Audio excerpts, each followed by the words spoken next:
in the frozen north of medieval Europe, where kings fought endless wars and kingdoms rose only to fall again. No one could have imagined that the greatest unifier of Scandinavia wouldn't be a fierce warrior king but a woman. Her name was Margaret I of Denmark. She became the queen who united Denmark, Norway, and Sweden under a single crown, a political miracle the world had never seen before. But her incredible rise to power began with heartbreak. Margaret was born the youngest daughter of the Danish king. In royal courts of that era, youngest daughters were seen as decorations, not threats. They were pawns in political games. No one looked at her and saw a future ruler. No one dreamed she would one day command armies and bring kingdoms to their knees. At just 10 years old, she was married off to the King of Norway. It was a standard political exchange, nothing more. Imagine being a child in a foreign land, surrounded by strangers, carrying the weight of 2 kingdoms on your small shoulders. Then, fate struck a series of cruel blows. Her husband died, her father died, and suddenly, this quiet young woman found herself standing at the edge of 3 thrones, all of them empty. Most queens in her position would have retreated, remarried, or simply faded into a life of royal silence. But Margaret did the exact opposite. She seized power. First, she secured the throne of Denmark, not through war, but by outsmarting the powerful nobles who tried to control her. Then, she took Norway, ruling as regent for her young son.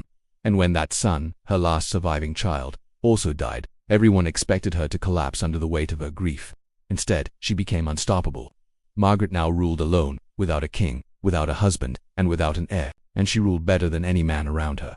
While the kings of Sweden were busy plunging their own kingdom into chaos, Margaret did something incredibly bold. She intervened. The Swedish nobles, desperate for stability, actually begged her for help, so she marched her armies north, not to conquer, but to organize. Within months, Sweden fell under her control. It wasn't through bloodshed, it was through sheer brilliance.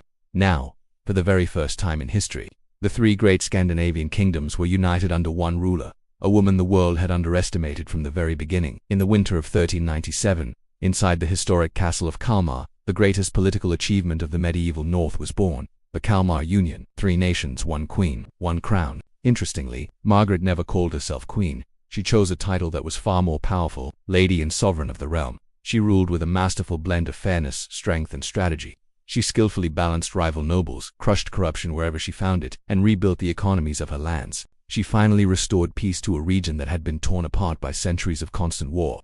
And she did it all without ever claiming personal glory. But such immense power always attracts enemies.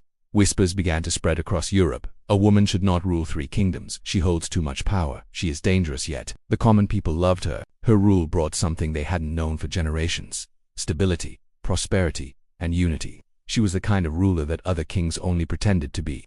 Then one day, in 1412, while preparing for another negotiation to strengthen her union, Margaret fell ill and died unexpectedly aboard a ship near Florence. Her death was so sudden, so convenient for her rivals, that many believed it wasn't an illness at all, but poison. With her gone, the magnificent union she had built so carefully slowly began to break apart. No ruler who came after her could match her intelligence, her diplomacy, or her iron will disguised behind a gentle exterior. The legacy of Margaret I became a legend, the story of the girl no one expected to rule, who united 3 kingdoms with nothing but strategy, courage, and brilliance, not with swords, not with armies, but with a mind sharper than any blade. She was the queen who united the North, a queen the world may have forgotten, but whose impact history can never truly escape. If Margaret I's incredible rise amazed you, make sure to like this video, subscribe to the channel, and comment your favorite topic you want me to cover next. Your support helps bring these forgotten queens back into the light.